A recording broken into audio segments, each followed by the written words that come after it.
This is Ed Nowatka with PublishingPerspectives.com. I'm with Geoff Shandler, Vice President and Editor-in-Chief of Little Brown, part of the Hachette Book Group. And so, Geoff, tell us, we're on the eve of Book Expo America, and I'm curious, what are your expectations this year? Are they diminished? Are you feeling optimistic? Well, I love BEA. It's my favorite of all the big shows. I like it more than Frankfurt. I like it more than London, partly because there are better goodies. There are catalogs to take. There are galleys to take. And it's a great way to see a lot of friends and see what other publishers are really, really doing. I think, personally, we are very bullish about the show, partly because of what we're giving away. We feel good about the authors that we can present. We feel excited about. We're launching a new imprint, Reagan Arthur Books, and that's a thrill. And, obviously there's been a lot of discussion about the show being smaller, about the fewer people meaning less energy, and I guess we just have to see what happens. I don't know, but I know personally I love the show. I'm excited for us to push some great books and great authors. And at the end of the day, we'll see. We'll see.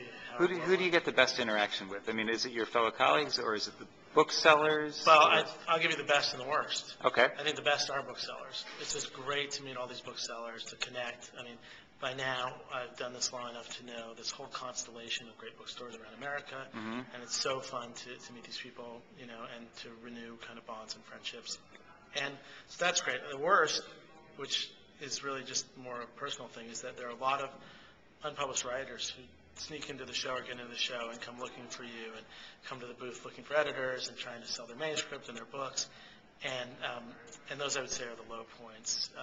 If there was another positive and another negative, it's, of course, great to be around colleagues. And we're around each other all the time, but we're in different kinds of meetings. We're working, and it's really fun to be there, stacking galleys, handing them out, promoting, selling, and there's an energy there. And then the only other negative, which I think has gotten better, the people who just come by.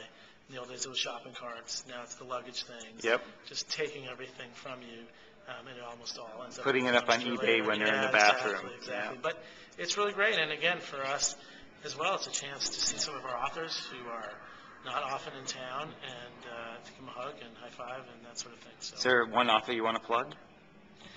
That's a good question. I think I'm going to plug two, but they're books that just came out, but they're guys that are definitely on the mind. The first, and he'll be at BEA doing a corral signing, is a guy named Luis Urrea. Of course. And his new book has just come out, Into the Beautiful North, and just one of the great guys in book publishing, and also a guy with one of the great blogs, so worth checking out. Okay. So he'll be corral signing. And another guy who will be relevant for BEA, even though he will not be there, is a guy named Robert Wright, whose new book is called The Evolution of God, and it's this vast, very intelligent masterwork about how the monotheistic faith evolved, the surprising pattern with all that, and what it means for science and faith and history. And the reason why he will probably be discussed at BEA, besides the fact that the book is about to be published, is that he will be in the New York Times Magazine doing the Q&A with Deborah Solomon. On Sunday? On Sunday, which people will get on Saturday. So those are two. We have tons of things coming in the fall, including Jonathan Safran Foer's new book about eating animals. James Bradley did Flags of Our Fathers and Flyboys, his new book, The Imperial Cruise. Just a ton of good stuff. Josh Ferris's new novel.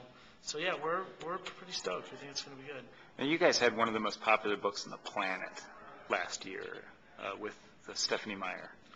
Is that put a lot of pressure on you, both from a corporate point of view? Is Hachette looking for the same kind of numbers out of you, or does that give you momentum? How does that affect your next year's? Well, I can't speak to that really, because Megan Tingley in the Little Brown Books for Younger Readers is really the Stephenie Meyer person. We did do the adult novel, The Host, which has sold incredibly well, and it's been a thrill for us. But still on the list. It's still on the list a year later. It's selling more actually month to month now than it did a year ago. So it's been a thrill, but really those questions are best answered by Megan. Okay. It's not mine. Fair enough. And if somebody would like to get in touch with somebody at Little Brown about the work you do from overseas, who would they best get in touch with? For rights, it would be Nancy Weiss. For international sales, it would be Bob Michelle. Both will be at the booth pretty much 24/7. If Nancy's not there, she'll be kind of in the right center. We can direct you to where she is, but they'll be around. Fantastic. Thanks a lot. I've been speaking with Geoff Shandler. the Vice President, Editor-in-Chief of Little Brown, part of the Hachette Book Group. And this is Ed Nowatka for PublishingPerspectives.com.